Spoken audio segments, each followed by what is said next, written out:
You're listening to an Airwave Media Podcast. This episode is brought to you by Beneful. Dogs of the world, lend me your ears, snoots, and little toe beans. We've been sitting and staying for boring food for too long. It's time to demand high-quality ingredients, fresh from the pantry. Together with Beneful freshly prepared meals, we can start a mealtime revolution. Can I get a woof woof? Kick boring in the bowl with Beneful freshly prepared meals. Visit Purina.com/Beneful to shop now. LinkedIn is pretty great at a lot of things, like helping you tap into the latest trends and insights in your field. We cannot stop your coworker from tapping her pencil. LinkedIn can help you find new jobs that align with your career goals. We cannot help you find the source of that weird smell in the office fridge. Ew. And while we can't stop your coworkers from bringing their hobbies into the office, LinkedIn can help you bring your career to the next level. LinkedIn is the network that works for you. This episode is brought to you by our Patreon members. Thank you so much. Join our Patreon for extra episodes, interviews, extra content, and to help support the podcast and help us continue to do the work we do. Go to patreon.com/ancienthistoryfangirl to learn more. All my crevices are moist!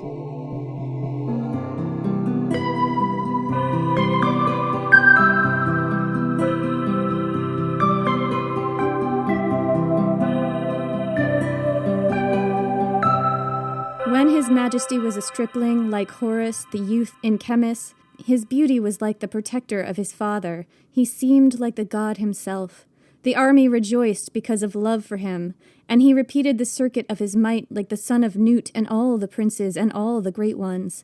Behold, he did a thing which gave him pleasure upon the highlands of the Memphite Nome, upon its southern and northern road, shooting at a target with copper bolts, hunting lions and the small game of the desert, coursing in his chariot, his horses being swifter than the wind, together with 2 of his followers, while not a soul knew it. Now, when his hour came for giving rest to his followers, it was always at the sanctuary of Horus in the horizon, in the desert, Sekhmet presiding over the mountain, the splendid place of the beginning of time, opposite the lords of Babylon, the sacred road of the gods to the western necropolis. Now the very great statue of Kheperi rests in this place, the great in power, the splendid in strength, upon which the shadow of Ra tarries. One of those days it came to pass that the king's son Thothmes came, coursing at the time of midday, and he rested in the shadow of this great god. Sleep seized him at the hour when the sun was in its zenith, and he found the majesty of this revered god speaking with his own mouth, as a father speaks with his son, saying, "Behold thou me, my son Thothmes. I am thy father, Horus of the horizon, Kheperi Ra Atum. I will give to thee my kingdom upon earth at the head of the living. Thou shalt wear the white crown and the red crown upon the throne of Geb, the hereditary prince. The land shall be thine, in its length and in its breadth, that which the eye of the All-Lord shines upon. The food of the 2 lands shall be thine, the great tribute of all countries, the duration of a long period of years. My face is directed to you, my heart is to you. Thou shalt be to me the protector of my affairs, because I am ailing in all my limbs. The sands of the sanctuary upon which I am have reached me. Turn to me in order to do what I desire. I know that thou art my son, my protector. Behold, I am with thee. I am thy leader." When he finished this speech, the king's son awoke. Hearing this, he understood the words of the god, and he put them in his heart. I'm Jenny Williamson. And I'm Jen McMenemy. And this is Ancient History Fangirl, the brand new season! We are back from summer break, in the flesh. We're back. We've had a really great time digging into some really fascinating ancient mysteries. This whole season is kind of just one big rabbit hole, and we're so excited to be traveling to different places in the ancient world. And we're starting off with a bang, aren't we? Oh, we are starting off with a real bang. I don't know that I wanted to do this one as the very first episode that we did. It's kind of a rabbit hole all on its own, and it's a little bit of a controversial topic, and hopefully we handle it well. But I was going to ease into it, and Jen insisted that we put this one first, so that's what we're doing. Yeah, there's a reason we're putting this one first. So follow us. This episode is structured in a certain way, and we want to take you on a little bit of a journey. Bear with us. There's a reason that this is our first episode, and get with us to the end because we have so much to tell you. We haven't, even at this recording, we haven't decided on all of our topics for the season yet. So some of them are going to be a surprise to present me. And present me. So far, I have written one episode for this season. I have another one to write this weekend.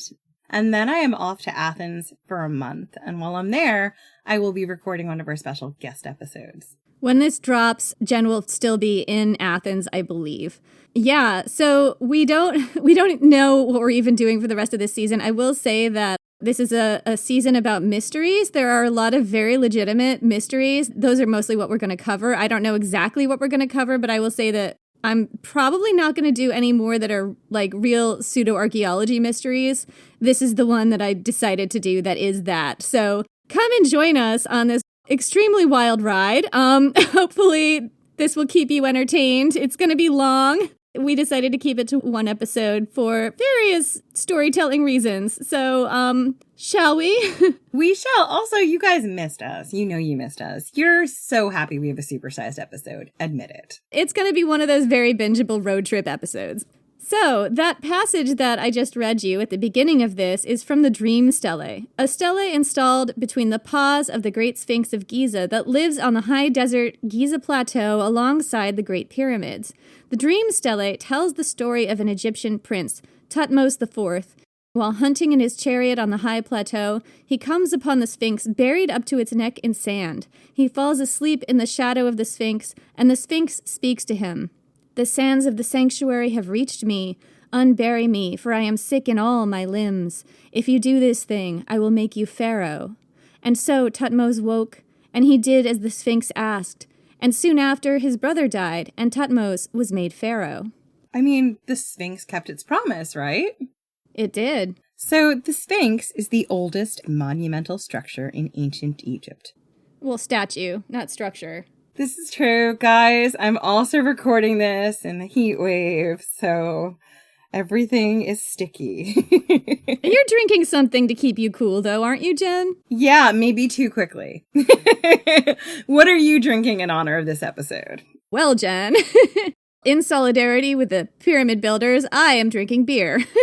I'm not a massive beer fan, but it is blackberry season here in the UK, so I am drinking wine with blackberries at the bottom of my glass, because then there'll be gooseberries, and that's my favorite. The blackberries literally came from my garden. Well, mine is the Blue Moon. I wouldn't say that that is necessarily what the pyramids builders drank, but it is delicious. So, let's try this take two. The Sphinx is the oldest monumental statue in ancient Egypt. Yes! Score! Carved from the very living bedrock of the Giza Plateau from one single enormous block of limestone. It's 240 feet long and 60 feet high. It sits in a man-made U-shaped enclosure dug out of the rock with the Dream Stele between its paws. The Dream Stele is not original to the Sphinx. It was installed there in 1401 BC, the year Thutmose's reign began. Most Egyptologists believe that the stele was carved from a door lintel scavenged from Khafre's Valley Temple, one of the two small temples that sit at the Sphinx's feet. Both of these were probably ruins, over 1,000 years old by the time Thutmose came along. Most scholars believe that the Sphinx and the temples are roughly the same age as the pyramids and the other monuments on the Giza Plateau. But there's a fringe theory that suggests the Sphinx and its temples are much, much older. Today, we're going to delve into the mystery of the Sphinx and take a look at this fringe theory conceived by cowboy archaeologists, rebels in a dangerous time, perhaps in a drug-induced fever dream, or maybe it was just Jen on edibles, that states that the Sphinx is in fact 10,000 years old. This is the theory? Put your tinfoil hats firmly on your heads and let's go. So, before we delve into this spectacularly fringe theory, let's take a look at the accepted view of the Sphinx's age and how archaeologists determine that age. So, according to the accepted view, the Sphinx dates to the reign of the pharaoh Khafre, which spanned between 2558 and 2532 BC approximately. Even the dates of his reign are a bit fuzzy. Khafre was the son of the pharaoh Khufu, builder of the Great Pyramid. The pyramid complex at Giza, as we know it today, was built in several phases over at least 2 generations, maybe more, I'm not 100% sure. It was started by the pharaoh Khufu, who built the Great Pyramid, plus the 3 smaller pyramids believed to belong to his wives at some point between 2589 and 2566 BC. Khafre, the son of Khufu, came along afterward, between 2558 and 2532 BC. There was an older brother, Giza, between them, and I just love that name. It is fun to say, Giza. I really struggle saying it because it's not the way it's spelt, and that really throws me. Giza. There's a D at the front. A silent D, correct. A silent D, and that throws me every time. Giza. Can't. It's a silent D. It's fine. It's just getting my eyes around it. Sometimes it's difficult. Khafre built the second tallest of the 3 pyramids.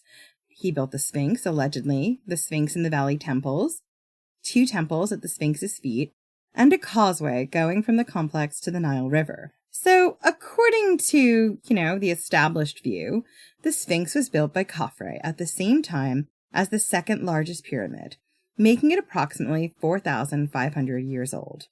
The Sphinx is, however, difficult to date. There is no organic material involved in the Sphinx's original construction that can be used in carbon dating. There are no inscriptions on the Sphinx that might give us a clue as to who built it, except for that of Thutmose IV, who encountered the Sphinx when it was already more than 1,000 years old and buried up to its neck in sand. It's not mentioned anywhere in the ancient documents from Khafre's time. The reason many Egyptologists believe that the Sphinx dates to the time of Khafre has to do with its context within the pyramid complex. The way that certain features are oriented around it leads archaeologists to draw conclusions about which features were built first. For instance, the causeway passes right by the Sphinx enclosure, both of them oriented in the same direction, leading archaeologists to believe they were built at roughly the same time as part of the same plan. And I realize I'm vastly oversimplifying here. There are a lot of other instances of things kind of oriented around the Sphinx that make it look like it was built at the same time as those things, or perhaps a little bit earlier or later than certain things. However, there are some legitimate mysteries surrounding the Sphinx, and the idea that Khafre built the Sphinx is not unchallenged even by established archaeologists. That's because there are still some gaps in the historical record that leave room for alternate theories to arise. For instance, one gap is that the Sphinx is not mentioned in any ancient contemporary documentation about Khafre's reign and what he built. It's just not mentioned anywhere. We don't even know what the ancient Egyptians called the Sphinx at the time it was supposedly built. The name Sphinx was given to it by the ancient Greeks thousands of years later, and that's because they thought it resembled a different creature from their own mythology. A being with the head of a woman, the body of a lion, and the wings of a bird. The Great Sphinx of Giza is a different animal entirely. It has a man's head and no wings. Yeah, that Sphinx was the Sphinx that terrorized Thebes. We talked about Thebes a lot last season. Thutmose IV in the Dream Stele calls the Sphinx Horus of the Horizon and Kheperi Ra Atum, which is a name that encompasses 3 different solar deities, the morning sun, the midday sun, and the evening sun. So he's aligning the Sphinx with solar deities, but this is supposedly 1,000 years after the Sphinx was built. While records about Thutmose's rule are thin on the ground, we do know that he wasn't his father's first choice for heir. He came to rule only after his older brother died. Some scholars suspect he usurped the brother, maybe had him killed, and then resurrected and deified the Sphinx, aligning it with sun gods to justify his rule. What did people call the Sphinx at the time it was supposedly built? Did they worship it as a sun god during Khafre's time? We don't know. Archaeologists note that the 2 temples, the Sphinx Temple and the Valley Temple, associated with the Sphinx, were started but not completed, suggesting that the cult of the Sphinx, if there was one, never got off the ground. That may be one explanation for why there's no documentation for it. It never became a religious symbol, except maybe later when Thutmose resurrected the statue and possibly deified it to justify his own rule. I mean, that sounds like a thing someone would do. So, most archaeologists will admit that the Sphinx is shrouded in mystery. And there are some scholars who challenge the prevailing theories about who built the Sphinx and when. Some have proposed that the Sphinx was actually built by Khufu, roughly a few decades earlier. And there are some who think maybe it was built by Djedefre, the older brother of Khafre, who ruled before him, which would, again, make the Sphinx maybe 5 or 10 years older, maybe more, depending on when in Khafre's reign the Sphinx was actually built. And the dates here are fuzzy, but essentially it's saying it's within kind of 2 generations, right? It's within a few decades. These are challenges to the mainstream view, but they are also considered, legitimate theories. They're not fringe tinfoil hat theories. So there are established archaeologists willing to believe that the Sphinx is actually older than the prevailing view by a few decades. But are those theories extreme enough for us today? No, they are not. Oh boy. It's time. It's time to break out the tinfoil hats and explore this wild theory that completely explodes the prevailing wisdom and asserts that the Sphinx is in fact 10,000 years old, or maybe even older. Look out. Watch out, everybody. So, I mean, I think I'm going to win you over with this, Jen. I don't think so. Listen, I like a lot of weird nonsense, but my nonsense meter's up here right now. But please, show your work. Oh, I'm going to show my work. Just you wait. So, the name of this wild theory is called the Sphinx Water Erosion Theory. Its main initial proponent was John Anthony West, an alternative Egyptologist, quote-unquote, writer and author. West did not have an advanced degree in Egyptology, shocking no one. This is one of my favorite parts, is John Anthony West's background. His background was as a Manhattan copywriter. Guess who else is a Manhattan copywriter in her day job? Me. I'm a Manhattan copywriter. I am not qualified. I guess I'm a Brooklyn copywriter. I've had clients in Manhattan. I wrote copy in Manhattan. Jenny, this is sounding a lot like us in our podcast. I'm not gonna lie. This is maybe why no one should listen to us talk about history. And a science fiction writer. I love that. He's also a science fiction writer who won honorable mention for a Hugo Award back in 1962. And West died in 2018. I'm just going to stop for a minute and tell you how I feel about science fiction writers who have a cult following. That's it. That's all I'm going to say. I know Tom Cruise might come after you.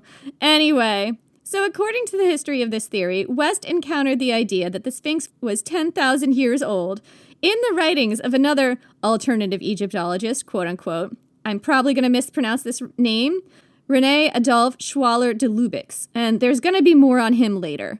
For now, what I'm going to tell you is that West became intrigued by de Lubix's idea that the Sphinx was far older than the archaeologists said, and that the erosion on the Sphinx's body was caused by water, not wind or sand. De Lubix thought it was caused by Nile flooding. West was so intrigued, he tried to get the Egyptology community interested in this theory, but of course, no self-respecting archaeologist would listen to West's ideas. So it took West about 10 years to find a scholar who would give his ideas a shot. Dr. Robert Schoch, a professor at Boston University. Robert Schoch was a legitimate academic with advanced degrees. The thing was, he wasn't an archaeologist. He was a geologist, one who specialized in erosion patterns on rocks. That is probably the right person to go to for this stuff, right? I guess, yeah. One of the things is he wasn't too tied to any establishment theories about Egyptology. He was just looking at the geology. Yeah, and you're going to someone who specializes in erosion. So if your idea is the erosion tells us how old this would be a logical step, right? Yeah. So Schoch and West started working together to further develop West's ideas about the Sphinx. They visited the monument together, where Schoch examined the weathering on the Sphinx and its enclosure close up. He determined that the weathering on the rock was unequivocally water, rainwater, not Nile flooding. He believed that the weathering on the Sphinx could only be caused by exposure to thousands of years of heavy rainfall. The last time that much rain fell on the Giza plateau was roughly 10,000 years ago. So the Sphinx would have to be 10,000 years old to have this weathering on its body. Well, I'm not sure. Okay, keep talking to me because I have questions. I think I'm going to come at all those questions from multiple angles before the end of this, Jen. I just predict that. Let's keep going. I want to see where this goes. Okay. So, Schock and West went public with their ideas in 1992, when Schock gave a presentation at the American Association for the Advancement of Science. The presentation was set up like a back and forth, with Schock presenting his alternative Egyptology ideas, quote unquote, and an experienced Egyptologist, Dr. Mark Lehner, a leading expert on the Sphinx, discussing the established view. The conversation got spicy. So spicy, I bet. So spicy. According to a New York Times article published at the time, quote, "The exchange was to last an hour, but it spilled over into a news conference and then a hallway confrontation in which voices were raised and words skated on the icy edge of scientific politeness." Scandal! Archaeologists called Schock's ideas pseudoscience, which is definitely fighting words, in the halls of academia. In the halls of academia, in the halls of this podcast. And just to be clear, neither Jen nor I have advanced degrees. We both have bachelor's degrees, and that is it. We both have bachelor's degrees in the same thing. English writing and speech and theater. That's what our degrees are in, guys. And I happen to be a Manhattan copywriter who wants to write, I would say, romance and fantasy. I don't think that's more legit than science fiction. I'm a London-based marketer and writer who also wants to write some romance, maybe some fantasy, I'm not sure. We're about as qualified as John Anthony West. We really are, and that's scary because we are not qualified for this. Anyway, but the press loves a good pseudoscientific theory. Think about it. You've seen a lot of them. The press seized on the idea, and suddenly the Sphinx Water Erosion Theory was all the rage, much to the chagrin of Egyptologists. A documentary was released in 1993, The Mystery of the Sphinx, which features Schock, West, footage from the fateful conference that changed the course of Egyptology. Charlton Heston was narrating. For some reason. For some reason, and that alone makes me discredit it. I don't think that is the one thing that should discredit this documentary for you, but okay. Look, there are also lots of animated sequences of how stone gets eroded and more. And we'll get into that more later too. So, archaeologists issued rebuttals. Schock and West issued rebuttals to the rebuttals, so much butting, and those butts were met with rebuttals to the rebuttals of the rebuttals. The academic papers flew furiously back and forth between the two camps for the next 30 years, which brings us to where we are today. That's right.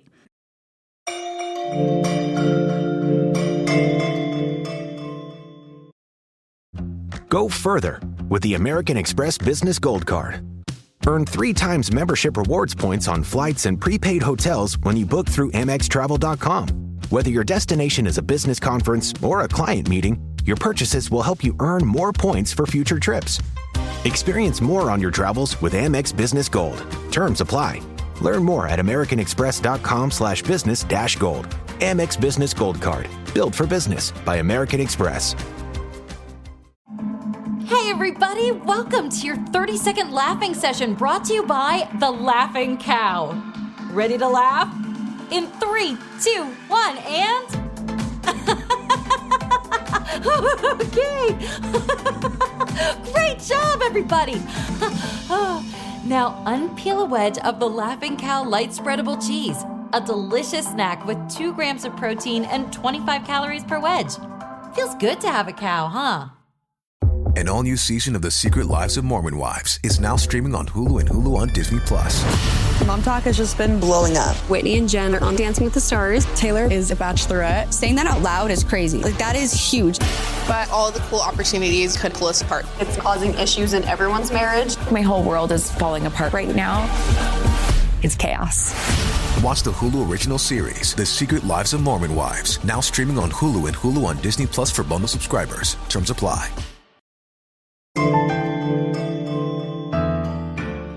So what I'm going to do here, because this is very complicated, what I'm going to do is present the general core theory of how the water erosion hypothesis works, plus some side theories that support the main conclusion. There are a lot of those, and I don't have time to delve into everything that has been written about this. This has been going on for 30 years. And then I'm also going to address how established archaeologists respond to these theories. And again, there are lots of responses. There's 30 years of history here. Some of this is very complicated and expert level, and I am but one person, one Manhattan copywriter without an advanced degree in Egyptology. And without a Hugo Award nomination or shortlisting. Not even a Hugo Award nomination to my name. I am less qualified to talk about this than John Anthony West. But here I am. You know, Jen and I talked about having an expert on to talk about this with us, but I really wanted to do it myself. I really was just like, no, I want to pick through this myself and see how I can come to understand it. And so I am going to be your layperson guide, taking you on this possibly misinformed journey with me. Strap in, kiddos. Anyway, so the most significant core evidence for the water erosion hypothesis involves the erosion pattern visible on the Sphinx and on the Sphinx enclosure. The Sphinx is carved out of a single block of limestone, and it rests in an enclosure, a sort of U-shaped empty swimming pool carved out of the bedrock. The enclosure used to have sides that were straight up and down, allegedly, but now those sides are heavily weathered, like the body of the Sphinx itself. The limestone that the Sphinx and enclosure are both carved from is heavily weathered. The stone is known to be bad quality limestone, and it's kind of like a layer cake, right? It's got softer and harder layers within the rock, and those layers all weather differently. And yeah, a layer cake is really great, right? Because when you make a layer cake, you've got your layers that are your lovely, soft, delicious cake, and then you've got your buttercream in between, otherwise it's going to be very dry. And then you've got your cake again, and then you've got buttercream and maybe jam or whatever you have in between. So they're all going to weather differently based on which layer you're looking at and how hard that is packed. If you leave your layer cake out in the sun and the wind and the rain for 10,000 years, it's going to weather differently. And still maybe be delicious. Now I want to lick the Sphinx. Can we just go and lick the Sphinx? And that's going to be the pull quote for this episode. Sphinx cake. Sphinxy layer cakey goodness. Moving on. I remember watching the original 1993 documentary, The Mystery of the Sphinx, when I was a kid. I vividly remember seeing animated depictions of how stone gets weathered from wind and sand versus rainwater. They made cartoons of this. So, with wind and sand weathering against layers of limestone, like the Sphinx has, what you get is horizontal weathering, with the soft layers weathered back in the stone further and the harder layers sticking out. There are lots of sharp edges and horizontal lines with this type of weathering. With weathering due to heavy rainfall, what you get is soft, undulating layers of weathering and long vertical cracks and fissures where the rain has carved out channels and joints and weak spots between the rocks. Soft stone weathered this way looks kind of like a melted layer cake. It's a cake. Can you imagine if one of those layers was like a marshmallow buttercream? What if it's chocolate? But chocolate and then a marshmallow buttercream. I'm loving it. Okay. This is mostly about cake now. We need to focus. Anyway, that is exactly the kind of weathering you see on the Sphinx and its enclosure. So remember how the writer who inspired John Anthony West in the first place, de Lubac, thought that the water erosion was caused by Nile flooding? Schock disagreed. He felt this weathering could only be caused by rainfall, thousands of years of rainfall. Nile flooding would cause the Sphinx enclosure to be hollowed out from the bottom, with the top parts jutting out over the heavily eroded bottom parts. But the opposite is true. What we see is that the top of the enclosure is more heavily eroded than the bottom, suggesting that it took the brunt of the force of that rainfall over the centuries and millennia. Schock and West took their geographical observations to the lab, where their findings were checked against weather patterns in the area over the past few millennia. What came back was astonishing. Rain in high enough volumes to cause the erosion on the Sphinx had not been seen in that area for over 10,000 years. That meant that the Sphinx and the enclosure it sat in had to be 10,000 years old, carved, perhaps, at the very end of the last ice age. So, Schock has gone back and forth about that figure, 10,000 years, and where he has more or less come down on, as far as I know, is the more conservative end of this estimation, suggesting the Sphinx was probably carved between 5,000 and 7,000 BC. I've seen other estimations that based on this climatology data, the Sphinx could date to the end of the last ice age as far back as around 11,500 BC. This, of course, would completely rewrite how we see ancient history and our sense of how we evolved as a species. What do you think, Jen? Is this a tinfoil hat theory, or are you convinced at this point? I am not convinced at this point. Jen's a tough audience. It's a tough sell. You know what it is? I'm incredibly gullible and I've been fooled so many times. So I am ready right now for everything that you're going to throw at me. I'm going to fight it because I am usually the one who goes, really? And this is the first time Jenny presented me with something where I was like, wait a minute. We'll see. We'll see if you're convinced by the end of this.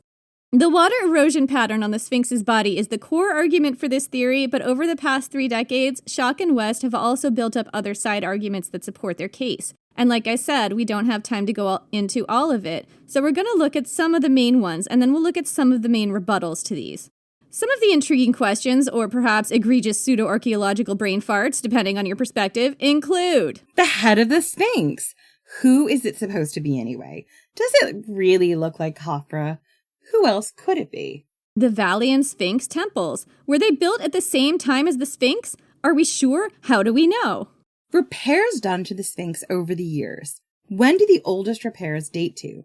What clues can they tell us about when the Sphinx was built? And finally, documentation.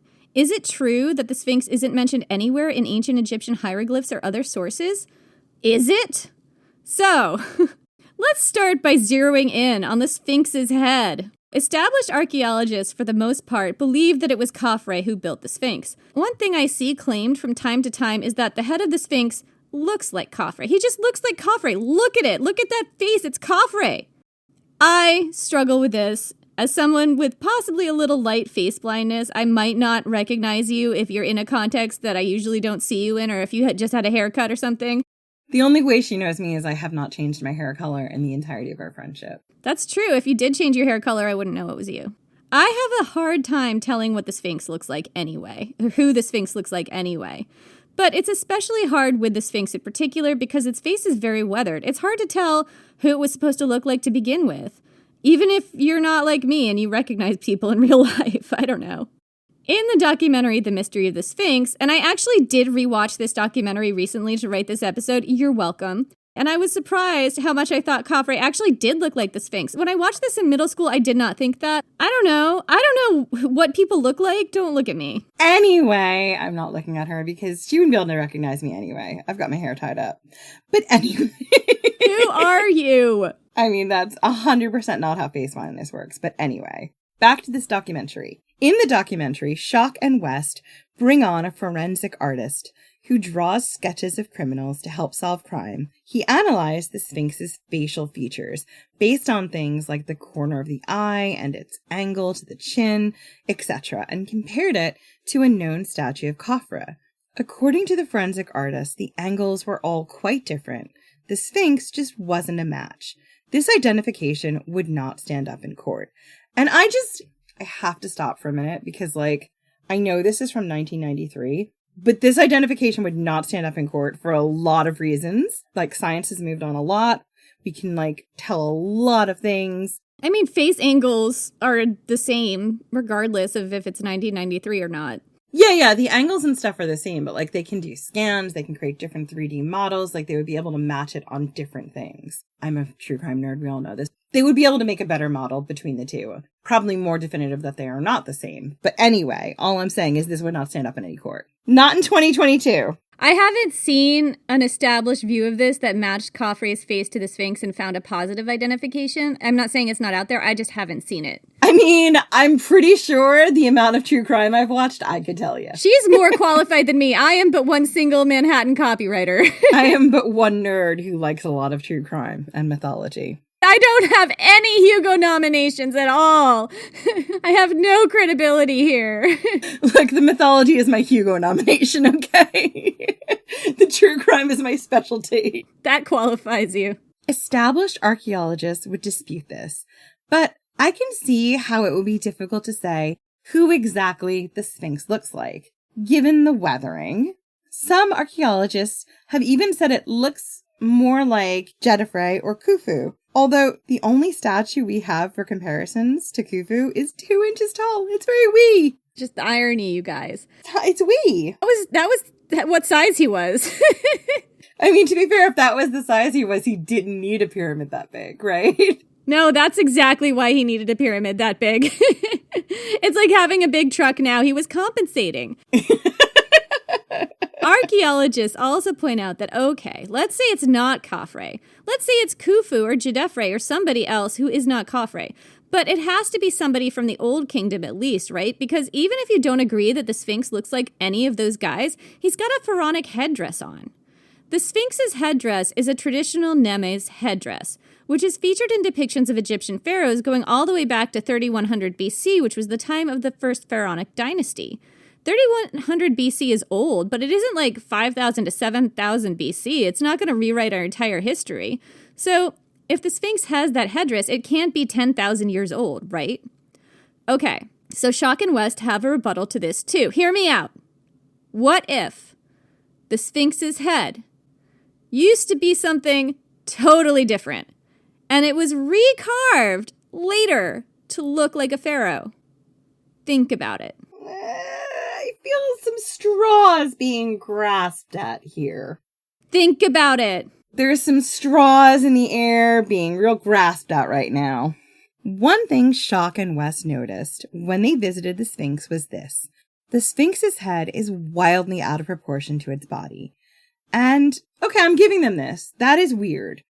The ancient Egyptians definitely understood proportion. They were master sculptors. You would think that they'd make the head proportionate to the body of the Sphinx, especially as this was such an important monument representing a pharaoh, right? Right, why is it such a big body and such a little pinhead? Why? Explain. This is a point I can get behind, okay? In the documentary Mystery of the Sphinx, narrated by Charlton Heston, Schock and West discuss an alternate theory, that the head of the Sphinx was originally the head of a lion, much larger and more in proportion to the body. Then, in Old Kingdom times, the head was recarved in the shape of the head of a pharaoh, Khafre, or maybe Khufu, or Djedefre. One piece of evidence Schock cites for this is that the head of the Sphinx, while very weathered and damaged, is not as weathered as the rest of the body. Perhaps that's because it's not as old, or wasn't in that shape as long as the rest of the body. Okay, look, I'm giving them that. That I can get behind a little bit. I'm just going to add a little bit of a rebuttal to this. We rebut. Ooh, let's rebut. Some geologists rebut this, saying that the reason the Sphinx's face isn't as weathered as the body is that the limestone of the head is actually harder than the limestone of the body, so it's more resistant to erosion. I can agree with that too. Other geologists have suggested that the head of the Sphinx is a yardang, which is a jutting rock formation that the Egyptians carved to look like a head. Maybe it's the size it is because that jutting rock formation just didn't have any more stone to it. Like, they didn't have enough stone to make it proportionate. Right? They didn't have that much stone to work with. I can agree with that too. Like, I'm here for that. Those are some light rebuttals. Most of the rebuttals are in a different section, but that one is one I put here because it was just, that's where it went. I can't explain the things I do. That's left for future historians to figure out. Jenny Williamson scholars in the coming decades will parse that one out for me. But one humble Manhattan copywriter. No Hugo nominations. None. Not even one. Another important factor here are the Valley and Sphinx temples. These are 2 temples at the feet of the Sphinx, believed to have been built at the same time. What can they tell us about when the Sphinx was built? And are there any mysteries associated with them? Are there, Jenny? Are there? I'm going to read on and we'll find out. Good idea. The Sphinx temple is located right in front of the Sphinx, whereas the Valley temple can be found in front of the Sphinx and just to its right, or south-southwest. Archaeologists agree that the blocks used to build these temples were quarried from the Sphinx enclosure at the same time the Sphinx was carved. They can tell because the layers of limestone in the blocks used to build these temples matches up precisely with the layers in the enclosure. Yeah, and this is not a fact that is up for contention. Even Robert Schoch agrees that the Sphinx and Valley temples must have been built at the same time as the Sphinx. In fact, geologists have mapped blocks from the temples to precise layers and locations within the enclosure. According to their studies, the blocks used to build the Valley Temple came from the layers that correspond to the upper part of the Sphinx's body, whereas the blocks used to build the Sphinx Temple came from lower on the statue's body, just below chest height. Established archaeologists believe that these temples were built at the same time as the pyramids. And, everyone believes that. Robert Schoch agrees. So that means the Sphinx must have been built then, too. But Schoch disputes that the Sphinx and Valley temples were built at the same time as the pyramids. He thinks they're also 10,000 years old. He points out a number of things about these temples that are a little strange, a little off, and that may throw their traditional dates into dispute. So let's dig in. Okay, so first you have to understand how the Sphinx and Valley temples were constructed. These temples are made from core limestone blocks, gigantic blocks, that were covered over with slabs of rose-colored granite. They're both very striking. The core limestone blocks used to build the core of the buildings are massive. Some are as large as 150 tons, and that is extremely megalithic even for the ancient Egyptians. In the Great Pyramid, for example, the average weight of the blocks used to construct it is about 2.5 tons, and the massive megalithic blocks that line the passages inside weigh about 70 tons. In fact, the documentary Mystery of the Sphinx, narrated by Charlton Heston, tells us that there are no other monuments anywhere in Egypt that use blocks as large as those found in the Sphinx and Valley temples. I tried to track down how big blocks were in various monuments in ancient Egypt. I could not find that much information, so I cannot confirm or deny this, but that is what they told me in this documentary from 1993, narrated by Charlton Heston. In this very seminal documentary for you and your understanding of this subject matter. Middle school me ate this shit up. Oh, I can see. It's very dubious. In Mystery of the Sphinx, an engineer who uses enormous cranes to lift the massive loads. In the mystery. What are we doing? I am sweating so much that every part of me is running with water from my tits to my crack, okay? That's what the Sphinx said 10,000 years ago. The Sphinx was like, unbury me. And as soon as it was unburied, it was like, rebury me. No one needs to watch this. I'm covered in water from my tits to my crack. My many, many cracks. All my crevices are moist. All right, that is the pull quote. That is the pull quote. It's not, because we're not keeping this conversation in. This is the best part. This is the best part of the whole episode. All my crevices are moist. In the mystery, now I sound so proper after I just shouted, all my crevices are moist. Jen, we are professional podcasters. We're professional. We headlined an intelligent speech, okay? Pull it together. We do not have a Hugo. We have to get it together. In mystery. I really want a Sphinx now that's sweating. That just says all my crevices are moist. So many crevices. All of them moist. All of them are moist. Anyway. In Mystery of the Sphinx, an engineer who uses enormous cranes to lift massive loads. Massive loads. Who wrote this episode? It's the massive loads. Who wrote this episode? Are their crevices moist? I just want to lick all the crevices of the Sphinx. Is their layer cake moist? Because people are licking them. Now, see, That's why they're moist. Nobody's brought up thousands and thousands of years of people licking the Sphinx as a possibility for all that erosion. Clearly nobody understands that the only way to erode a sphinx is to lick it. Archaeologists have calculated that it would have taken 100 people 3 years continuously of licking the Sphinx to get it as eroded as it is today. Yes, like a Tootsie Roll Pop. There's a wise owl looking at you going, keep going. Not at the center yet. That's what I'm saying. People continue to lick the Sphinx today. It continues to erode. It's a big problem. Well, this has devolved quickly.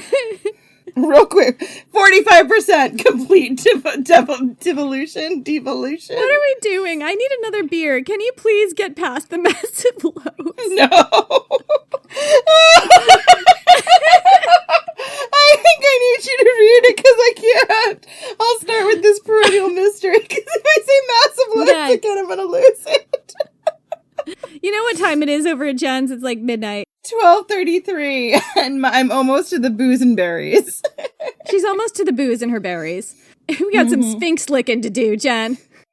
Do I have to read this paragraph because you can't say massive loads? I'll read it. Okay, do it. In Mystery of the Sphinx, an engineer who uses enormous cranes to lift massive loads was filmed saying he had absolutely no idea how the people of the time moved those blocks, those massive loads of blocks, from the Sphinx enclosure to their places in the temple walls. He wasn't sure he could do it with his enormous crane that lifts massive loads. In 1993. In 1993. I'm sorry. This is a perennial mystery, by the way, how the Egyptians lifted and moved heavy blocks.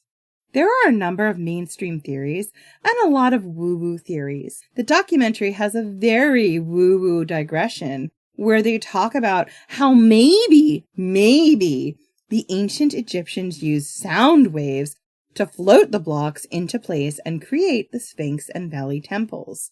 Jenny's middle school, the middle school version of her, just ate this shit right up. With a spoon.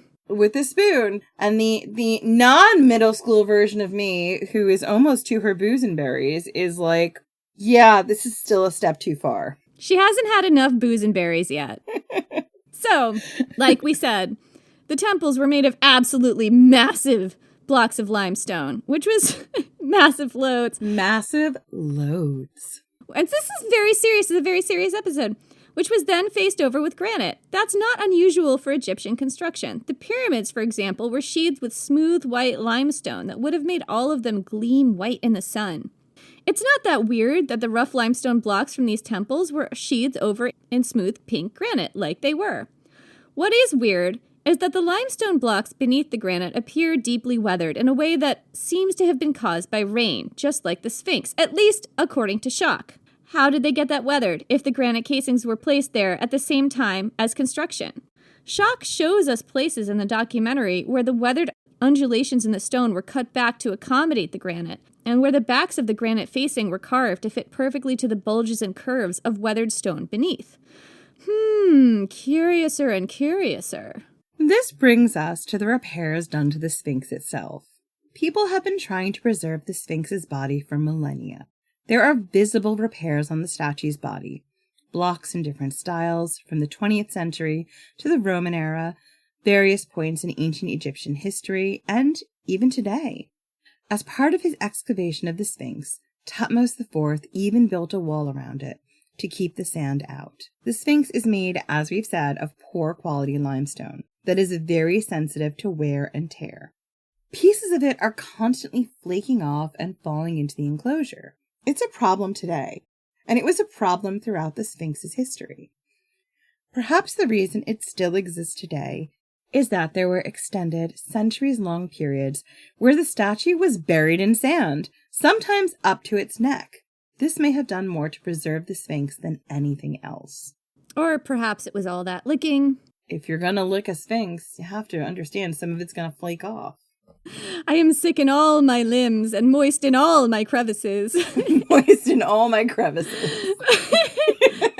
This is very serious, Jen. It's a serious pseudoscientific theory. I mean, I feel like I'm giving this episode the amount of attention and respect it deserves. Oh, you are. Perhaps the oldest evidence of repairs, quote unquote, and I put that in quotes, however, is Tura quality limestone at the base of the Sphinx around the back, forming a kind of casing. Tura limestone was limestone that came from the quarries of Tura, near Cairo, Egypt. This was widely known to be the best quality limestone available in the Egyptian world. We don't know if the limestone casings here came from Tura, just that they were that high quality. These casings date from around the Old Kingdom, possibly from the time of Khafre himself. That's when the Sphinx was built, according to the established view. If the Sphinx was new during that time, why did it need repairs? Why? In his documentary, Schock points out that the stone underneath the repairs is already heavily eroded. In fact, those Old Kingdom repairs are about 3 feet thick. Again, why would the Sphinx need such extensive repairs if it was new during that time? That is a legitimately good question, right? So we don't know exactly when these blocks were laid, but the Old Kingdom ended roughly around 300 years after Khafre died. In the documentary, Charlton Heston, we're quoting Charlton Heston, asks, quote, "Why did they repair the Sphinx only 300 years after it was built?" This is the lows to which we have sunk here on Ancient History Fangirl. Season 8. Bottom of the barrel. This is where we jump the shark. And followed by Jenny's thoughts. And why did those repairs need to be so drastic?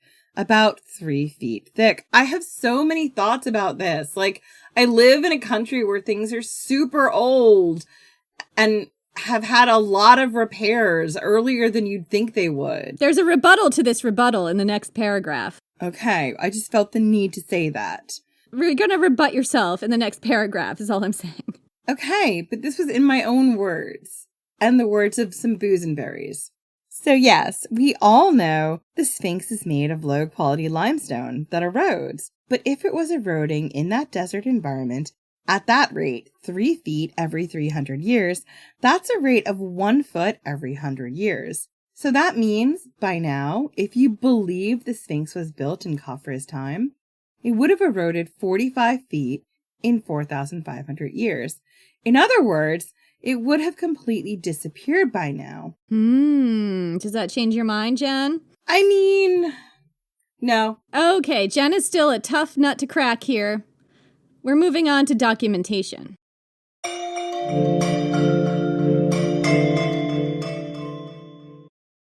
Hey, Fidelity. Can I get a second opinion on stocks in the Fidelity app? With Fidelity, it's easy to get an outside opinion from independent experts in a single score. And then? When you're ready, trade U.S. stocks and ETFs with no commissions. That's right. I am always right.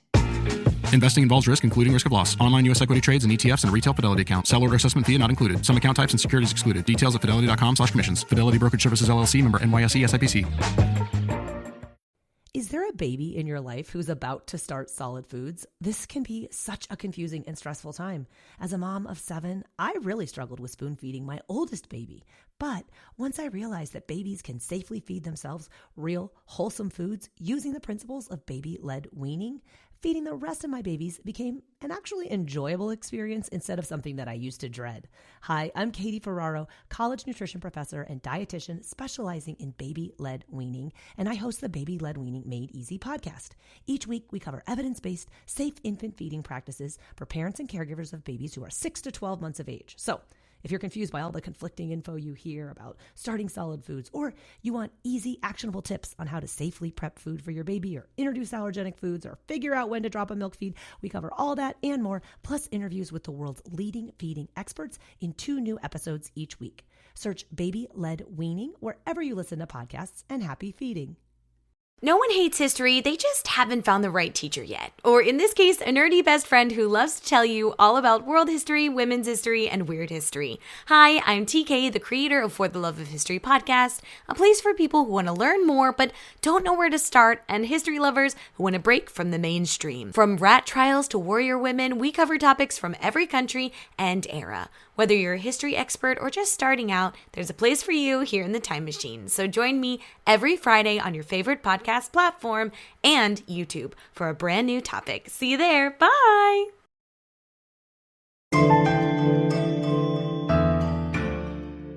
finally, there's the mystery of the Sphinx's documentation. The ancient Egyptians wrote a lot of things down on the walls of their tombs and temples, on papyrus scrolls, on pottery and curse tablets and other artifacts, but they wrote nothing down about the Sphinx. That is weird. Egyptian pharaohs, incidentally, did love to put their names on things. They festooned their temples, tombs, and monuments with their names, surrounded by cartouches, kind of like rectangles with rounded corners. That's how you know it's a pharaoh's name, because it's in a cartouche. But did Khafre put his name on the Sphinx? No, that's weird. If it was part of his funerary monument, he would have wanted his name on it. The pharaohs frequently carved their names on their funerary monuments because the pharaohs believed that as long as the dead person was remembered, they would live on in the afterlife. Writing the pharaoh's name on their monuments was one way to keep them alive after death because it would remind people of their existence. Okay, I get you. I see where you're going with this. So, why didn't Khafre put his name on the Sphinx? Is a legitimate question we should all be asking ourselves. This is a thing I'm frequently just asking myself in silence while I'm waiting for the subway or something. Or coffee, or a bagel, or whatever. Indeed. Another question is, why didn't Thutmose IV mention Khafre in the dream stele?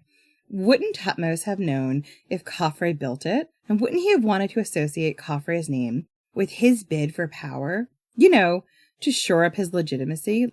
It's not necessarily true that Thutmose would have known Khafre built the Sphinx. If there was serious societal upheaval between the Old Kingdom and Thutmose's time, and 1,000 years is a long time, some of that history could have been lost. It's possible people didn't know much more than they do now. Maybe they knew less. And you know, that makes a lot of sense to me. There is, in fact, a fragment of Khafre's name on the dream stele. We think. Maybe. It's at the bottom, which is heavily eroded, and much of that area has been flaked off. So we don't actually know what the stele has to say about Khafre. It's a tantalizing clue. And it turns out that it's not really true that the Sphinx is mentioned nowhere in ancient Egyptian writing. It is mentioned somewhere, and it turns out that mention kind of backs up the Sphinx Water Erosion Theory. This mention is found on an inscription known as the Inventory Stele. It was originally unearthed in the 1800s AD near the Sphinx. It lists 22 statues originally owned by a temple of Isis, and it says that Khufu didn't build the Sphinx. He just found it, much like Thutmose did. He restored the Sphinx and its ancient temples and then built his own pyramids nearby. It also claims that the temple of Isis that it's associated with was older than the pyramids, and that Khufu built it anew as part of his restoration project. Which brings us to the question of what temple exactly the stele is associated with. There is a temple of Isis on the Giza plateau. It's near the Queen's Pyramid, but it's unclear to us whether this stele originally stood in that temple or was somewhere else. Yeah, I tried to find an answer to this somewhere and I couldn't find it. Maybe this is really obvious to archaeologists, but it wasn't to me, a Manhattan copywriter. With no Hugo nomination. Keep rubbing it in my face, Jen. So anyway, that inventory stele wasn't found in the Temple of Isis that actually exists in the Giza Plateau. So far as I know, it was found near the Sphinx. Was it originally associated with the Sphinx or Valley temples? Was one of those used as a temple of Isis at some point in history? Maybe it's lived for 10,000 years? I don't know. I haven't seen anyone discussing this theory, either because I'm so brilliant that I'm the only one who thought of it, or maybe because it's so batshit that modern Egyptologists have not bothered with it. I honestly don't know at this point. That's how far down this rabbit hole I am. I have no idea. Well, you can't be that brilliant. You have no Hugo nomination. And have you started a cult based on your science fiction novels? I don't think so. Listen, I'm still working on it. Okay, yet. Give me time. So, the fact that I'm now circling the drain about my own batshit theories means that it is time for the established mainstream Egyptologists to rebut. It's time to rebut. But how are you going to rebut this ancient stele from the Temple of Isis? Like, this is telling you everything you need to know, right? Are you convinced? Are you convinced? I mean, maybe you should ask the Bosenberries what they think. Bosenberries? I'm reading them like tea leaves right now, which is about what this episode deserves. They say, unclear, drink again later. Oh, fair enough. Okay. So there are more facets to the Sphinx water erosion theory. This is a very deep rabbit hole. Rebuttals and rebuttals to the rebuttals have been flying back and forth for 30 years, you guys. But I think it's time to let, actual archaeology have its say. Rebut these claims. We rebut. Because there are answers to all of these claims. So let the rebuttals commence. I rebut. While different people have embraced the Sphinx water erosion theory over the years, the main proponents were West and Schoch, and the Egyptology community had two original prominent leaders who led the rebuttals at the time, Dr. Mark Lehner and Dr. Zahi Hawass. Both have been leading experts on the Sphinx and the Giza plateau for decades. Mark Lehner is an American.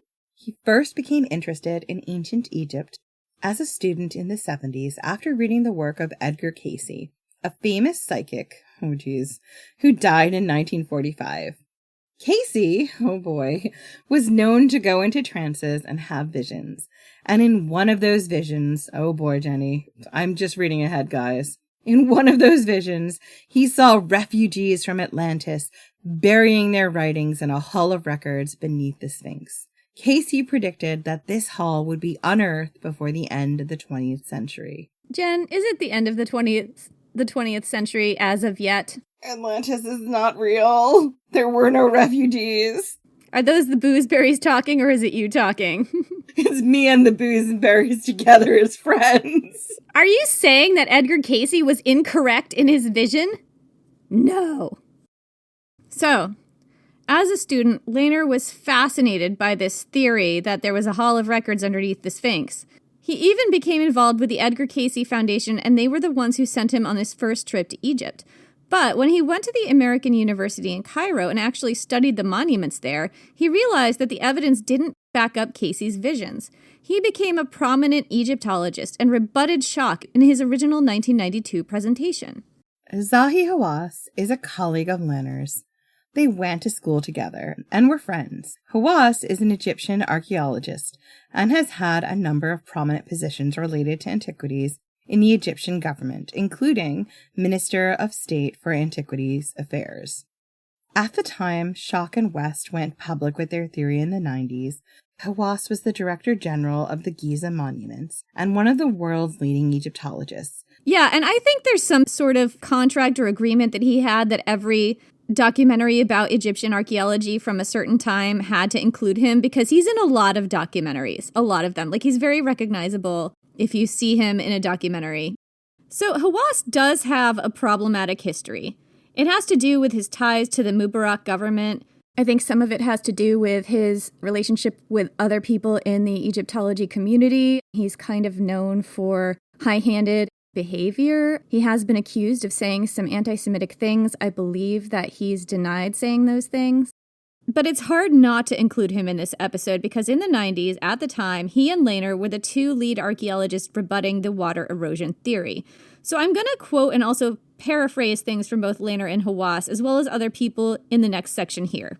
So the core argument for the Sphinx water erosion theory is that the erosion on the Sphinx is water erosion from heavy rainfall.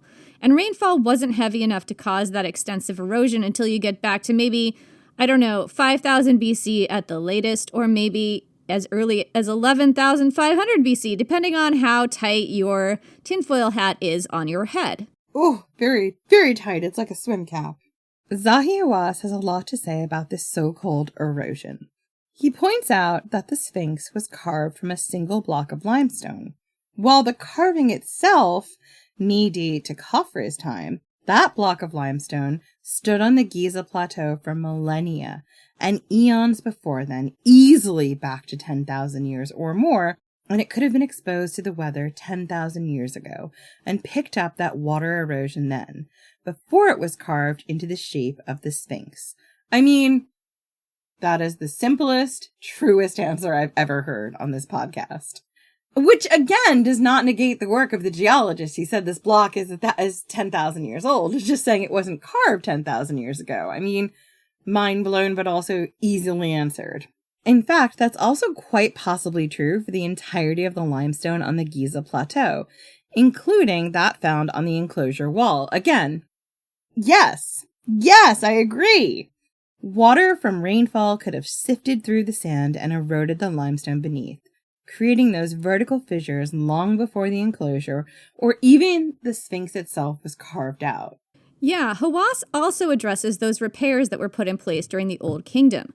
According to Schock, it's weird that those repairs were there because they were supposedly put there when the Sphinx was originally carved, and that happened during Khafre's time. But according to Zahi Hawass, that wasn't repairs at all, but part of the original construction of the statue. The workers put those casings in place to model the body to look more like a lion body and correct erosion that had already been happening on the limestone before it was carved into that shape. Hawass points out that covering rough core stone with smooth outer casings was a really common building technique at the time. Builders did it with the pyramids, temples, and other monuments as well. At the time those monuments were built, it wasn't just a thing they did when they had to repair something. Yeah, it was essentially just how they did things. It's how they smoothed over very rough stone. That was like a core building block, you know? Hang on. Hawass has more to say about the walls of the Sphinx enclosure, which, like the Sphinx, are heavily eroded. He says, quote, West and Schock perceive that the south and west walls of the Sphinx ditch are eroded more at the top than at the bottom. The effect, they say, of rainwater beating back a rock face that was originally vertical. But, looking at the eastern end of the south wall, where much of the original face is still preserved, it is clear that the ancient quarrymen cut the face at this slope in the first place. So, Hawass believes that the original Sphinx enclosure walls were not cut to be straight up and down, but at a slant. One of the linchpins of the Sphinx Water Erosion Theory is that rainfall didn't occur on the Giza plateau in enough volume to erode stone like the Sphinx is eroded prior to about 10,000 years ago. But that's since been thrown into doubt. Remember, all this information is from the 90s. Science has moved on in a lot of ways. Yeah, it's been like, what? About 30 years. Yeah, about 30 years. So an article came out in the Smithsonian Magazine in 2010 that discusses the research of two German climatologists, Rudolf Cooper and Stefan Kroplin. Performing radiocarbon dating on various archaeological sites, they've advanced the theory that the rainy period on the Sahara actually ended between 3500 and 1500 BC, later than most prevailing theories of the time. According to this research, the Sahara didn't go suddenly from wet to dry. It was a gradual process that took millennia, and there were cycles that went from monsoon rains to dry spells. Those cycles got longer and longer. Mark Leonard stated in the Smithsonian article that it was these cycles of wet and dry that really eroded the Sphinx.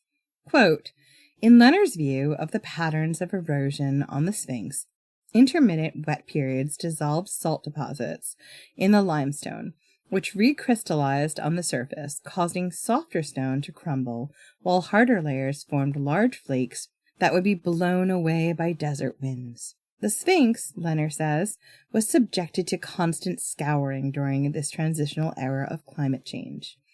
It's a theory in progress, says Leonard. If I'm right, this episode could represent a kind of tipping point between different climate states, from the wetter conditions of Khufu and Khafre's era to the much drier environment in the last centuries of the Old Kingdom. So the newer theory is that climate change was a gradual process, and the beginning of the Old Kingdom was much wetter than the end of it. So in that quote, Leonard was talking about salt crystallizing on the surface of the Sphinx. So the Sphinx is just always salt encrusted, which makes me want to lick it more. Is that weird? Oh my goodness, I so want to lick that Sphinx. We just want to lick the Sphinx. That's what we're coming away with from this whole episode. See, Julius Caesar would be so jealous because we want to lick the Sphinx, but we don't want to lick him. Don't tell him we had this conversation. I just won't hear the end of it. I think he's currently watching Tiny Homes, and that's where we leave him. Yelling about their lack of busts of him. Right? 6 busts of Julius Caesar is the minimum. So, in that quote, Lehner was talking about salt crystallizing on the surface of the Sphinx, which caused erosion and caused me and Jen to want to lick the Sphinx. Remember, one thing that makes the Sphinx different from other monuments on the Giza Plateau is that it is still physically attached to the bedrock beneath it. That's not true of the pyramids. So, the water table in the bedrock can be drawn up through the body of the Sphinx via capillary action. Lehner's point is that this could have caused the Sphinx to erode more quickly than other monuments and also have a different erosion pattern. And this has to do with salt in the water crystallizing on the surface of the Sphinx and making the stone more brittle. This is a process called haloclasty. And it's not a new theory that this has propelled erosion on the Sphinx. In fact, in 1992, the Getty Conservation Institute published research about this in their newsletter. Quote, "The gypsum and sodium chloride contained within the rock absorb moisture and dissolve at higher levels of humidity. When the humidity drops below those levels, the water evaporates and these salts crystallize. The environmental monitoring study indicates that this humidity cycle is occurring nearly every day. Continual salt crystallization, which has a destructive effect on the stone, would explain at least some of the deterioration of the Sphinx." So Leonard also points out that the end of the Old Kingdom was marked by political instability and civil war. Aha! He's gonna address what my big point was. I'm so happy. So Leonard sees climate change as adding to that instability. Quote, "The implication is that the Sphinx and the pyramids, epic feats of engineering and architecture, were built at the end of a special time of more dependable rainfall, when pharaohs could marshal labor forces on an epic scale. But then, over the centuries, the landscape dried out and the harvest grew more precarious. The pharaoh's central authority gradually weakened, allowing provincial officials to assert themselves, culminating in an era of civil war. So Leonard believes that the climate change that transitioned the Giza plateau from wet to dry over millennia, culminating towards the end of the Old Kingdom, in fact contributed to the end of that kingdom itself. It helped cause that instability. In fact, there's a whole theory that something called the 4.2 kiloyear BP aridification event occurred in the 2200s BC. Simply put, it was theoretically the most severe drought to ever happen during human history that we know of. This drought may have destabilized many ancient Bronze Age empires, including Egypt's Old Kingdom, the Indus Valley Civilization, the Akkadian Empire in Mesopotamia, and the Liangzhu culture in China. Did the Giza Plateau dry out then? Maybe. So another major objection that Egyptologists have to the Sphinx water erosion theory is this. If the Sphinx is so old that it was built 10,000 years ago, where is the evidence for the society that could support the building of such an incredible statue? In an article rebutting the water erosion theory, Dr. Zahi Hawass says, quote, "If Egyptologists tend to ignore West and shock, this is because they almost completely ignore the evidence surrounding the Sphinx of an Old Kingdom society and argue that the monument must be the remnant of a much older civilization, otherwise unknown to archaeology. They do not explain how their lost civilization disappeared from the archaeological record, nor how the Old Kingdom society of Khufu, Khafre, and their cohorts is so abundantly represented in that record. Nor do they explain what happened to this lost civilization during the thousands of years between the mysterious Sphinx builders and the Old Kingdom." This is perhaps one of the most commonly cited rebuttals to the Sphinx water erosion theory. And it makes a lot of sense. Building the Sphinx would have taken a massive commitment of time, resources, and manpower. Some estimates would say it would have taken about 100 workers using stone and copper tools approximately 3 years to make the Sphinx. Where is the 10,000-year-old advanced society complex enough to support that many expert craftsmen? Let's be clear, we're not saying there was nobody living in Egypt or the surrounding area at this time. Science suggests that 10,000 years ago, the Sahara was lush and green, and people lived near lakes and rivers throughout the region, including around the Nile. This period is sometimes called the time of the Green Sahara. While cave paintings and artifacts exist from this time period, nothing suggests the existence of a complex, stratified society that would have been able to support building something like the Sphinx. Come to think of it, where are the support buildings from 10,000 years ago that the workers lived in while they built the Sphinx? We have that for the pyramids. In the past few decades, archaeologists led by Dr. Lehner unearthed a huge lost city, with streets and barracks and breweries and bakeries and all kinds of necessary things that would have supported maybe 20,000 workers at any given time. Not to mention a cemetery with maybe 6,000 bodies, most of them men who had suffered grievous injuries that they could have gotten on the work site. Where's all that from 10,000 years ago for the Sphinx builders? Such a good question. I never would have thought about it, but now that you've told me that, I can't unsee it. And I'm like, yeah, no, I totally agree. So, we talked about the inventory stele, which is an ancient Egyptian inscription that makes a lot of claims about how Khufu didn't build the Sphinx. He merely found and restored it. And to be fair, this was the most convincing thing for me. Like, this was the bit where I almost put the hat on, Jenny. You had me. It's right above my head. I almost had you. Almost had you. You did. So let's delve into exactly how convincing that stele is. Archaeologists do not see this as an accurate account of history. It's more like our beloved Historia Augusta of ancient Egypt.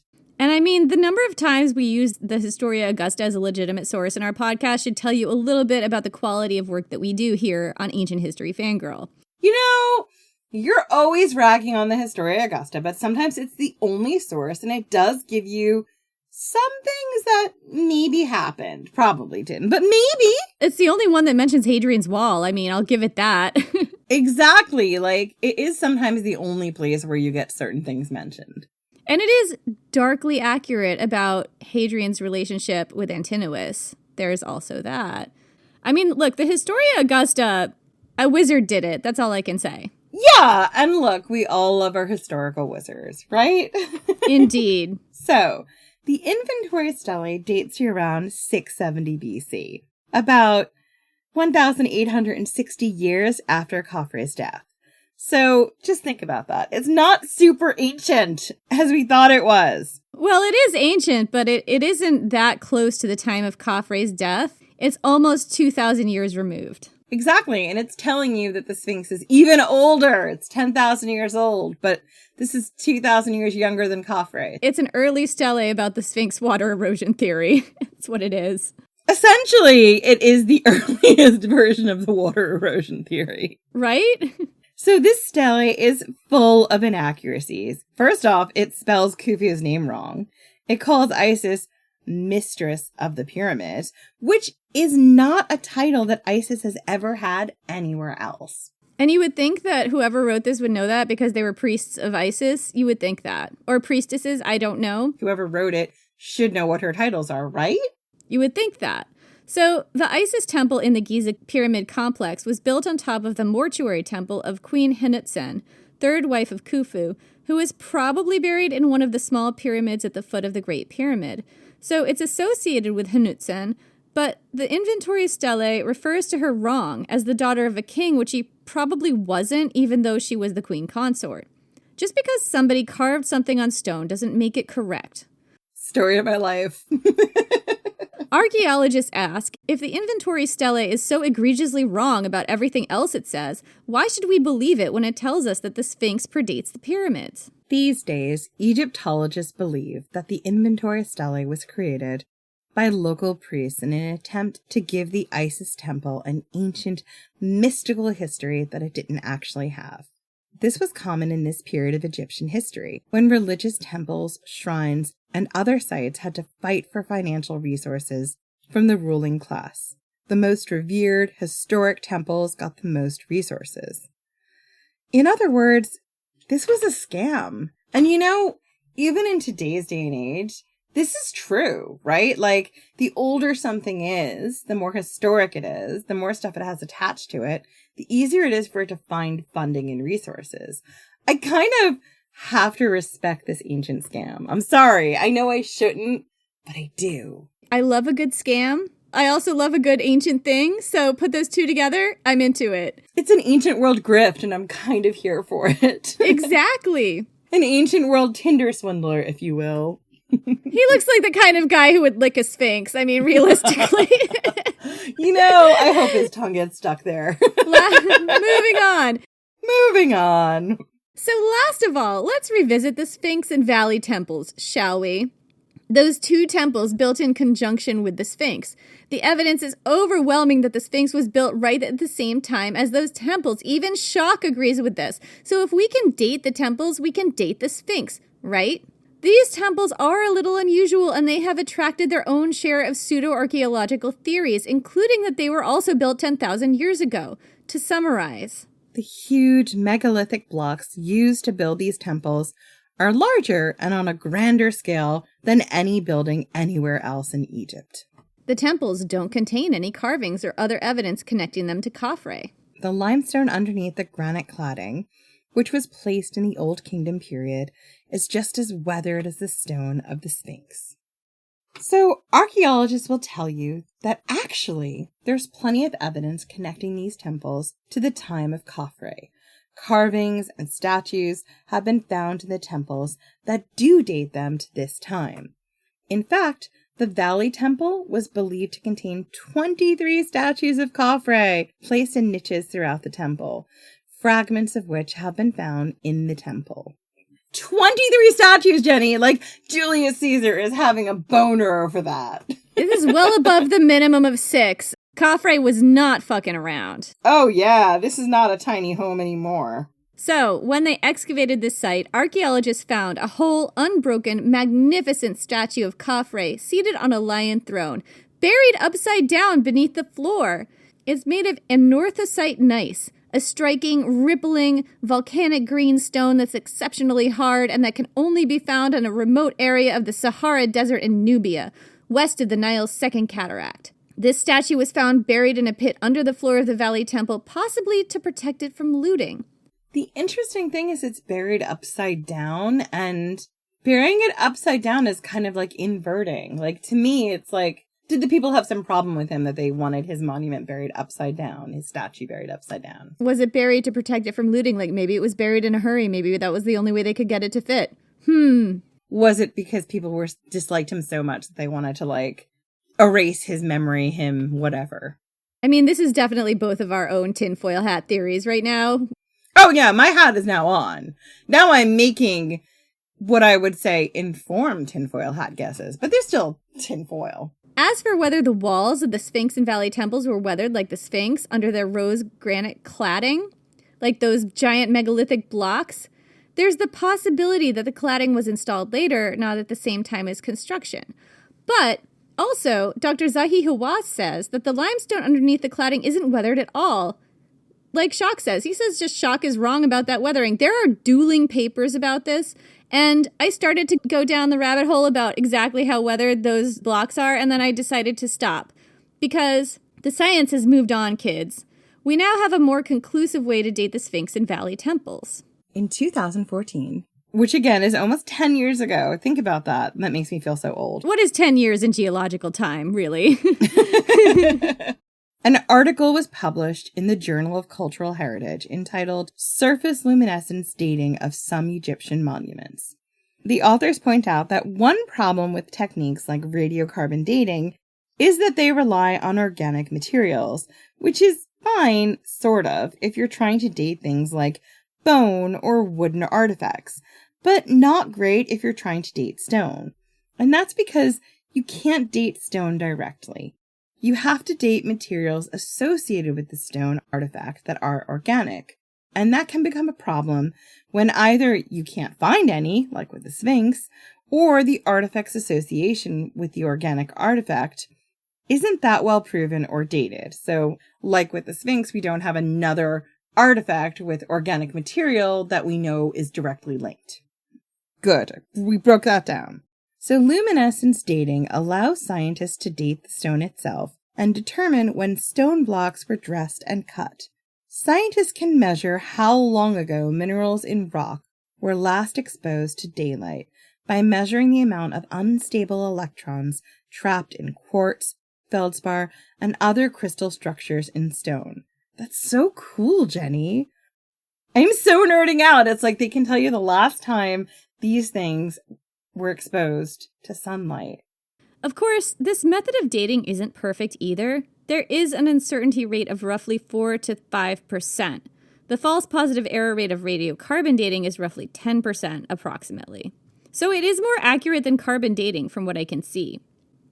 Anyway, when researchers tested both granite and limestone in the Sphinx and Valley temples, both came up with the same age, the 4th dynasty, Khafre's time, from roughly 2613 to 2494 BC. I mean, that kind of puts the nail in the coffin, doesn't it? It does leave room for the alternate theories of maybe Khufu or Djefre built it, but not for the 10,000 years ago theory, right?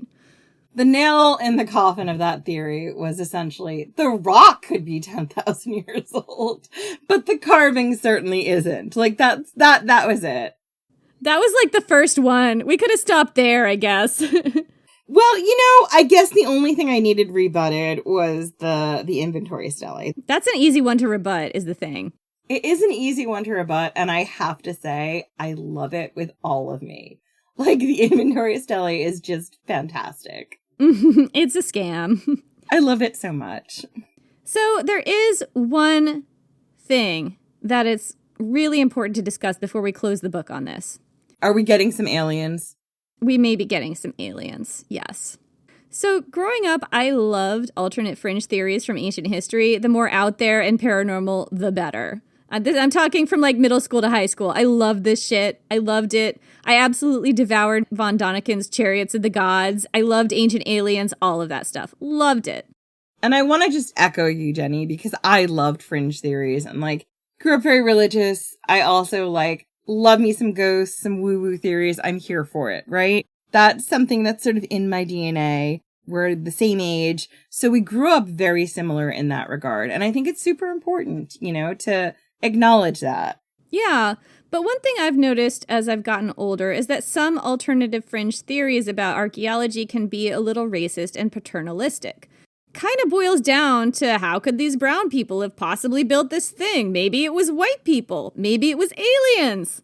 I chose to cover this topic mainly because I had memories of being super fascinated by it in middle school, and I also thought in my naivete that the Sphinx Water Erosion Theory wasn't one of those. Yes, it is saying that the Egyptians didn't build the Sphinx 4,500 years ago, but the same people could have been the ones to build it earlier, right? I get what you're saying here. Like, it wasn't these ancient Egyptians. It was even ancienter Egyptians. Well, Egypt didn't exist then, and I don't really know what the migration pattern was in the area, all of that. But, like, theoretically, the same people could have built it just a lot earlier. That's what I was thinking. Totally. Like, I get that. But here's the thing. So there's this thing called cultural elitism, where modern researchers look back on an ancient culture and say, there's no way these ancient people could have ever built this incredible thing. It is a bit insulting and paternalistic to that culture, and it's not a coincidence that people of color get this a lot about their ancient history, specifically from white people. Not saying that's always the case, but it frequently is, in my experience. Which is deeply depressing, and why it's important to sort of unpack these theories that you see all the time. And as soon as one person, especially an established scholar, says there's no way these primitive peoples could have built this thing, some fringe theorist will come along with a tinfoil hat theory about aliens or Atlantis and how they must have built this thing. Because bringing in aliens and Atlantis is somehow more believable than believing that these people from this ancient culture actually could build incredible things. Unfortunately, the Sphinx Water Erosion Theory fits this pattern perfectly. Remember when we talked about the history of the Sphinx Water Erosion Theory and how John Anthony West, nominated for one Hugo, Manhattan copywriter, came across the idea in the writings of another alternative Egyptologist, René Adolphe Schwaller de Lubic's. De Lubic's full theory was that the Sphinx was built not by Egyptians, but, motherfucker, by refugees fleeing the destruction of Plato's metaphorical made-up Atlantis.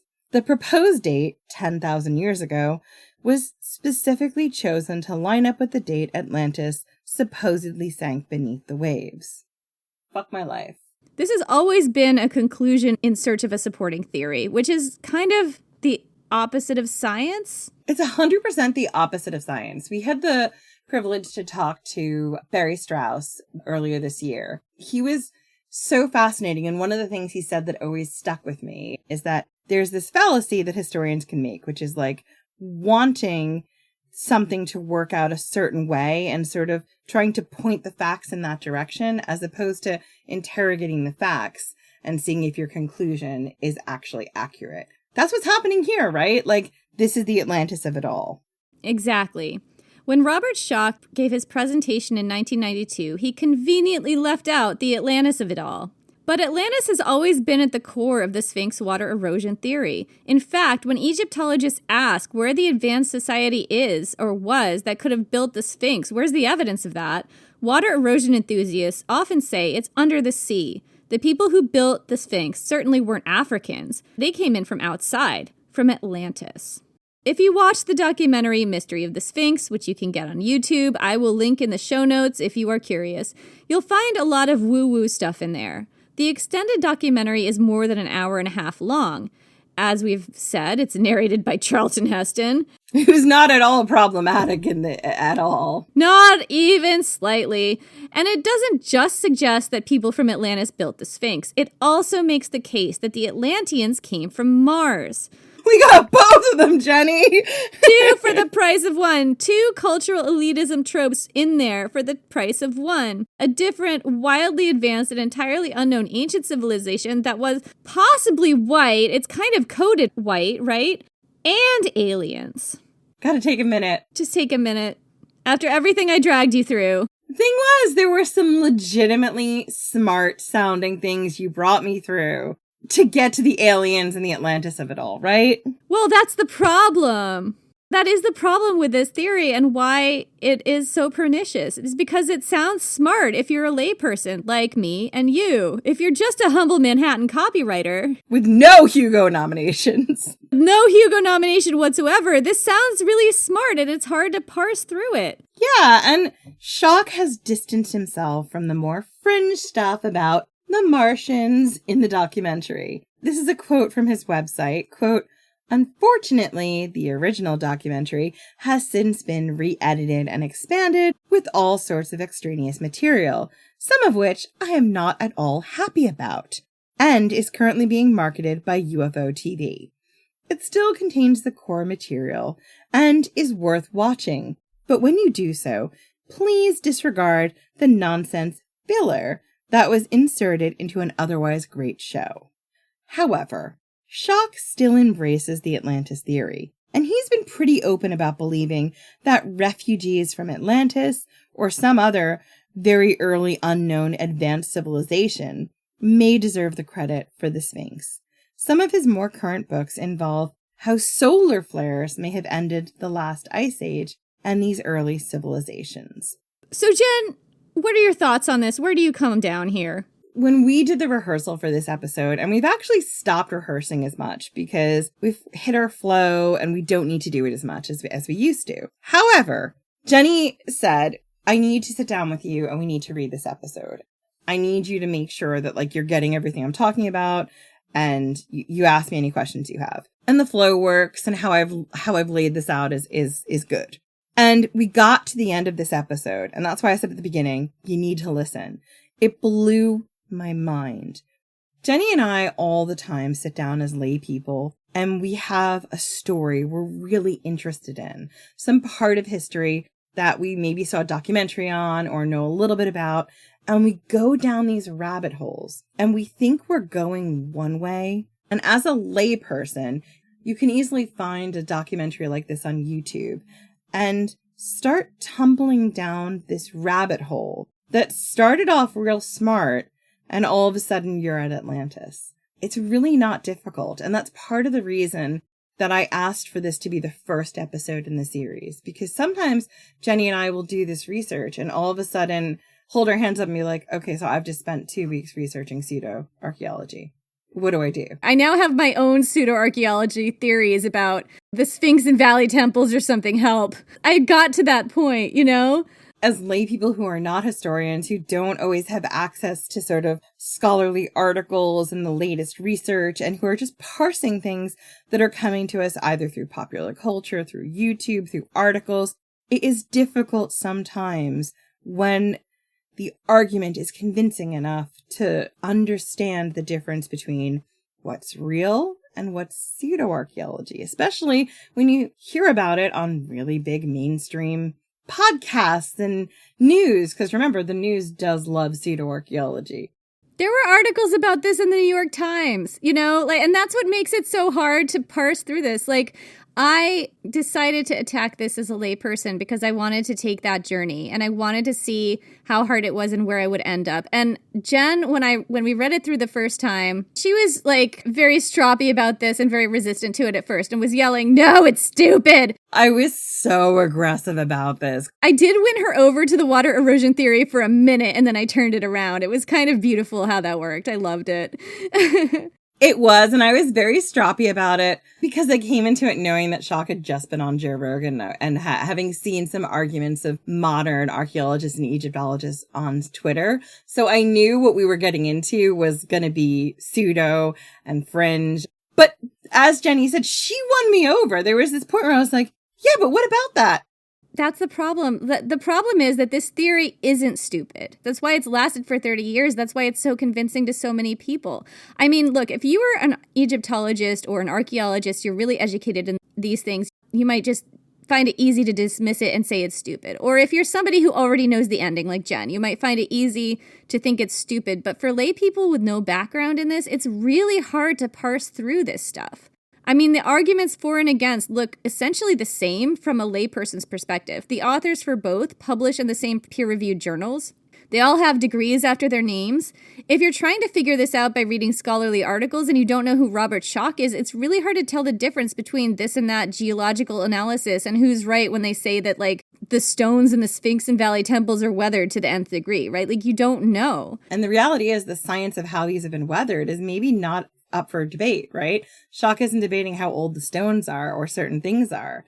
The debate is more when it's been carved. Yeah, and I remember Jen was saying before, like, you need to check, the background of everybody who's writing about this stuff. But even if you do that, if you're a layperson entering into this with no knowledge, even the established archaeologists have shady things in their past. Mark Lehner has ties to Edgar Cayce. Zahi Hawass has a lot of problematic stuff in his background that might make you want to just not listen to him at all. I came to ancient history through my love of stories and mythology. I didn't know until far too recently that Atlantis isn't actually a myth.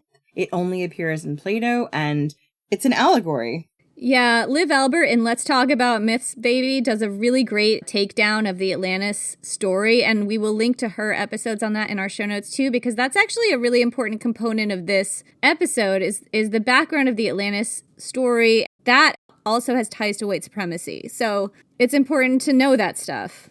Yeah, and that's kind of how I became really fascinated in different aspects of ancient history, was like these sort of myths. And as I've said many times, I'm a mythology nerd, so I've always been fascinated with things like ancient volcanic eruptions, like the Thera eruption and Akrotiri and what's left. And to me, the history behind it is far more interesting. But it's easy for a person to come into this just like Leonard did through something that's a little weird and fringe and then find themselves saying, well, that's nonsense, and actually understanding the history. I mean, I think for me, sadly, I'm sorry to my middle school self, this is just pure cultural elitism at its core. So obviously I don't believe it. I think I played a good role in the first half. No one on the podcast believes it. I mean, it's extremely disappointing to my middle school self, but I will say that there are other mysteries here that I discovered while researching this that I actually find even more interesting. Sometimes when I'm investigating an ancient mystery, as I've been doing for this season, the mystery isn't what I think it is. I think the more intriguing mystery here is this. How did people in Khafre's time conceive of and talk about the Sphinx? Why were the Sphinx and Valley temples never finished? Was the Sphinx's cult abandoned before it even started? Oh, I want the answers to those questions. Could the reason the Sphinx vanishes in the documentation be tied to the upheaval that went on at the end of the Old Kingdom? Maybe. And that's the first thing I thought when you told me this. And, and that's what I'm more interested in, right? I'm more interested in what was going on the ground with the people. That actually means we don't see this. There's some indication that the Sphinx itself was never completed as intended. And this is a quote from the Smithsonian article that we quoted earlier. It's called Uncovering Secrets of the Sphinx by Evan Haddingham. Quote, "It seems Khafre's vision was never fully realized. There are signs the Sphinx was unfinished. In 1978, in a corner of the statue's quarry, Hawass and Lehner found 3 stone blocks, abandoned as laborers were dragging them to build the Sphinx temple. The north edge of the ditch surrounding the Sphinx contain segments of bedrock that are only partially quarried. Here, the archaeologists also found the remnants of a workman's luncheon toolkit, fragments of a beer or water jar, and stone hammers. Apparently, the workers walked off the job. What made these workers walk off?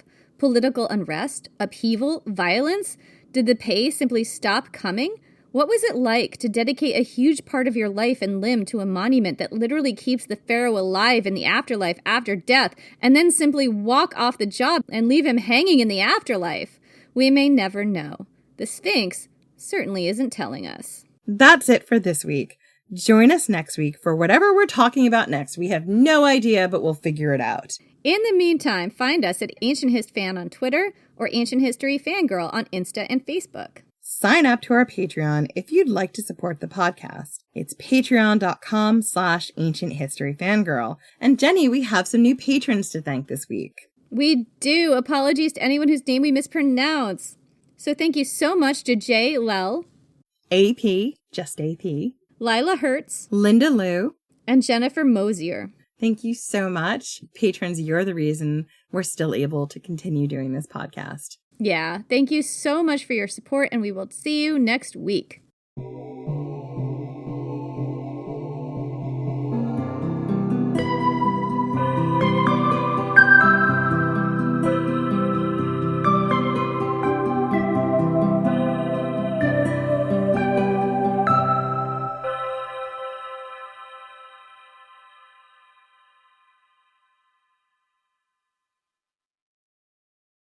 I'm RJ Decker, private investigator, uncovering the Sunshine State's darkest secrets.